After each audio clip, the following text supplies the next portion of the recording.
শিশুকালার শৈশর কাটে বাবার আশ্রয়ে, যৌবন কাটে স্বামীর ঘরে শ্বশুরালয়ে,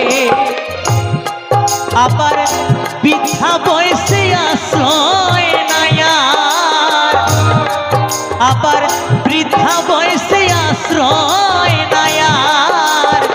ছেলের কাছে রই তবে তোমার বাড়ি কই গো নারী, তোমার বাড়ি কই, তবে তোমার বাড়ি কই গো নারী, তোমার বাড়ি কই।